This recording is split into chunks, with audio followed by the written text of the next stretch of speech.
Tea and Toast Extra, Greg. Is it, Jason? It is. Welcome to Tea and Toast Extra. Today we're talking nails and haircuts. No, we're not. Today, we're talking about 5 things in the 80s we really wanted that turned out to be really rubbish. You mean Do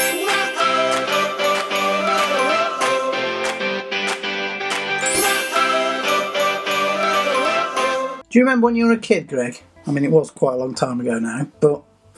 Not as long as you, Jason. Back in the 80s, there were those things that were always advertised on the TV, because we all watched adverts in those days, didn't we? No, didn't have any fast forward or... Pause, go to the toilet, come back, forward. Yeah, that's what we do. Ad avoidance. That's what it's called, Greg. Why do you know all these stupid names? God, what a terrible, miserable life you lead. Back in the 80s, we always watched the adverts. Have I got to turn around to do it? There will be pictures. Oh, right. Yeah. There's pictures. There's visual aids. I don't just like reading. I like pictures. But there were those things that we saw advertised on TV that we always wanted, and we were like, "Oh, I really want one of them. Can I get one of them for Christmas? Can we get one, Mum? Can we get one?" No, like toys and things, Greg. Oh, sorry. Like this, for instance. The SodaStream. Oh, what a waste of time. But the advert made it look amazing. Because of all the different... what? Amazing. It's because of all the different flavours and everything. And you can make Coke and Cherryade. Yeah, but you can also go to the shop and buy them cheaper than they would to... Really expensive. Really expensive. They never lasted that long, and they went flat after 10 minutes. You got one of those cylinders with it, and then once that had gone, nobody ever bought another one, did they? No. Complete and utter waste. They were really expensive, weren't they? But everybody wanted one. It was the thing, the SodaStream. It was the thing. The thing, I'm sure. I'm going to find the advert for it now and stick it in right there. Really? Well, I'll tell you what. It's one of them things, isn't it? Because sometimes we can't find them. Sometimes, so let's see. If we come back in a minute with a caption on, we haven't found it. Pretty sure that's going to be there, though. Okay, well, let's have a look. You say we? Well, I'm here, aren't I, Jason? Hey, an unexpected scene, so get busy with the fizzy with SodaStream. Big or small, get busy with the fizzy, short or tall. Crave a fizzy flavor with water from the tap. Press the magic button, shake it just like that. Mix a little mixer, add a little dash. No trouble with the bubble, splish a little splash. It's an endless stream, so get busy with the fizzy, SodaStream. That's fizzy. So that was the SodaStream advert. Found it there.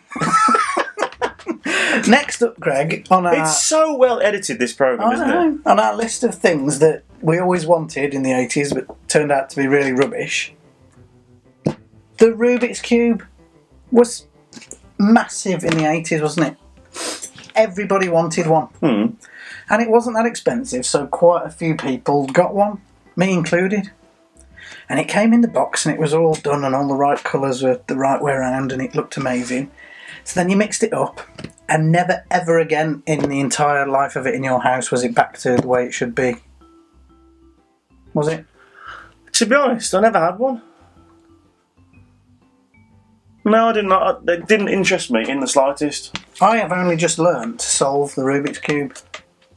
See what? Taught you the other week, didn't I remember? Yeah, you taught me, yeah. See, while you were doing that, I was playing with all my top-of-the-range computers and going out on my electric bike and all things like that, you know. Of course you were, Greg. There was always that one kid, though, wasn't there, at school, who could solve a Rubik's Cube in 35 seconds or Reese Powell. Hello, you know Reese, who you are. If you're watching. Yeah, Reese. There was a kid in the 80s who wrote a book about how to solve the Rubik's Cube and made $1 million from it. I bet that was Reese. Probably Reese. Reese. But there are solutions. He couldn't play basketball, though. Well... He used to hit the ball like that.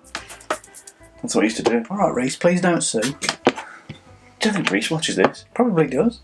He's probably in his yacht now. So yeah, the Rubik's Cube, which laid unsolved in thousands of households up and down the UK. You did really well to get that out. Thanks very much. That's alright. Sure, Sir Isaac Newton unraveled the mysteries of gravity. But could he have unraveled the mysteries of Rubik's Cube? 3 weeks ago, Judge Smith retired to her chambers with Exhibit A. Rubik's Cube. She hasn't been seen since. Warning, once you get your hands on Rubik's Cube, you may never be able to put it down. Rubik's Cube. Over 3 billion combinations, but just one solution from Ideal. Do you like to see the next one, Greg? Yes. Here we go. Oh, I had one of these. I think I had 3 or 4 of them. Ridiculous. I mean, you couldn't stand it longer than a second. The amount of injuries that must have occurred in the 80s because of these pogo balls. Is that what they're called? Yeah. I had quite a few of these actually. It took ages to learn to balance on it to start with, and then as soon as you jumped, it like fell out from between your feet. But because it doesn't bounce. It doesn't bounce. Because it's pants. What were we thinking? We all I forgot wanted about one. that.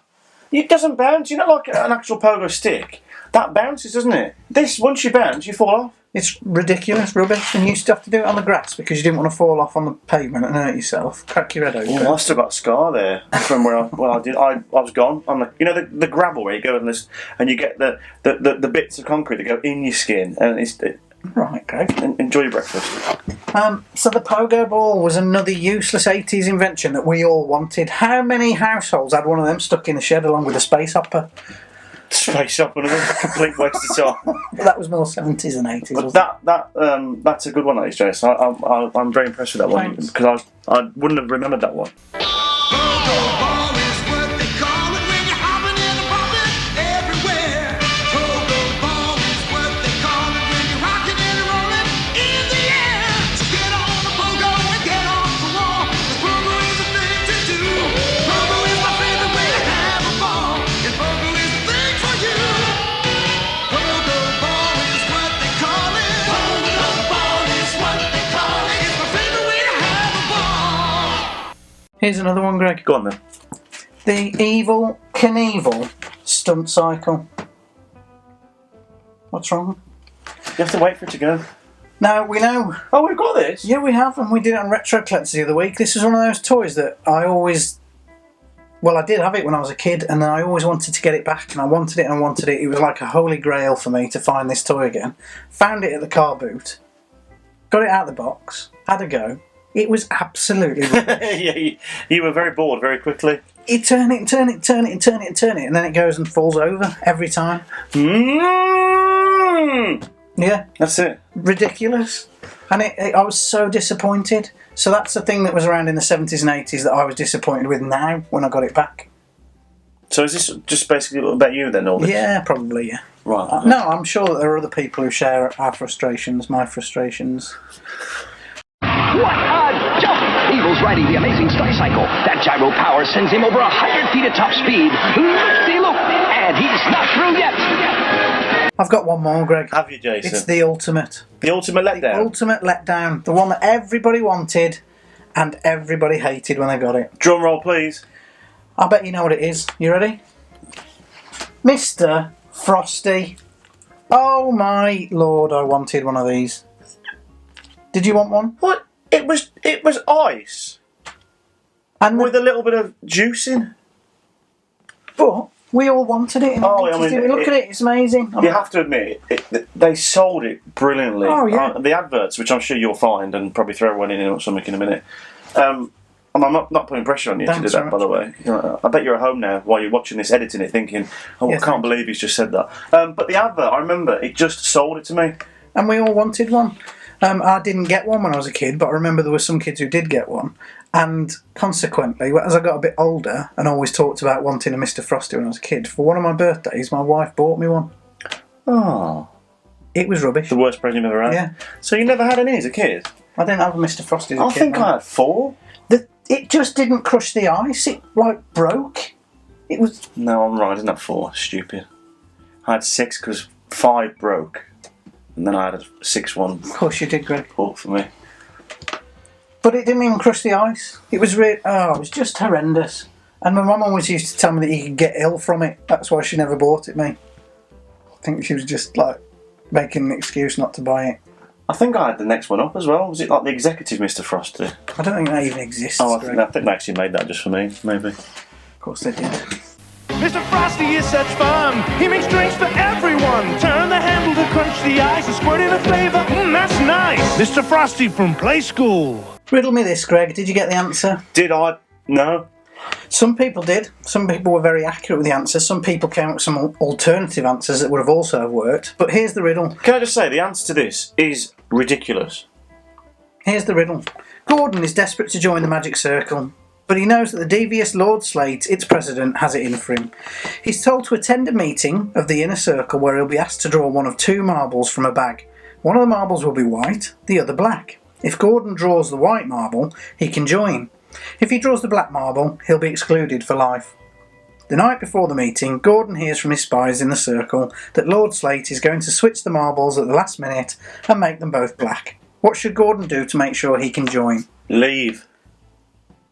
Well, the official answer from the official riddle book of Tea and Toast, it's just a book I bought from a shop, is that he puts his hand in the bag, conceals the ball that he's chosen, puts it in his mouth and swallows it so nobody can see, and tells them to look at the ball that's left in the bag. Don't try this at home. So the ball that's left in the bag is black, therefore he must have swallowed the white one, so he's a member.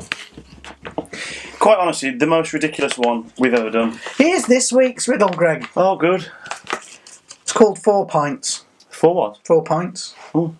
Down your alley. Now, I'm interested. Sat at a table in a pub are a father, a mother, a son, a daughter, a brother, a sister, 2 cousins, an uncle and an aunt. One of them goes to the bar to get a round of drinks in. She comes back with 4 pints of beer, but she's bought a drink for everyone. How is that possible? Why can't they just go to the pub and have a nice time? Why is it always so complicated? Give us your, send us your answer in the, leave your answer in the comments below to our riddle. If you want to hear it again, just scan back a little bit and watch us say it again. But if you know the answer, leave it in the comments. We really appreciate those people who do leave answers for the riddles, and we hope you enjoy a little bit of lateral thinking. What? Never mind, Greg. That riddle's ridiculous. Now I know the answer. Have we started? Yeah, mate, it's rolling. Alright. Facts for you. It was a bit dramatic, wasn't it? We've moved on to the facts section. Greg. Yeah, but that was a bit dramatic, wasn't It it? was, yeah. Shall I say it again and put some echoes and stuff on it? Is this? But oh, you're gonna do some stuff. Facts for you. I bet if I did it, you'd put a high voice on or something, wouldn't you? I wouldn't do that, Greg. Shall I try it then? Yeah. Facts for you. Have you got a fact? I have, Jason. Go for it.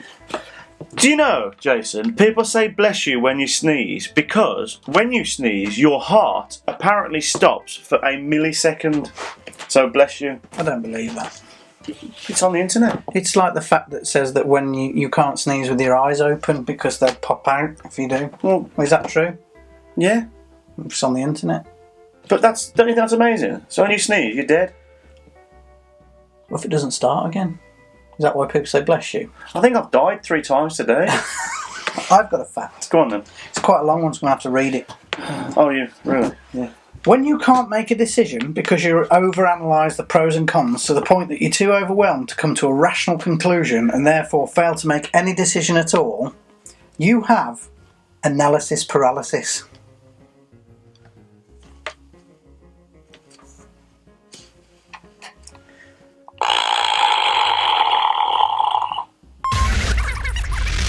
That really is all we've got time for, Greg.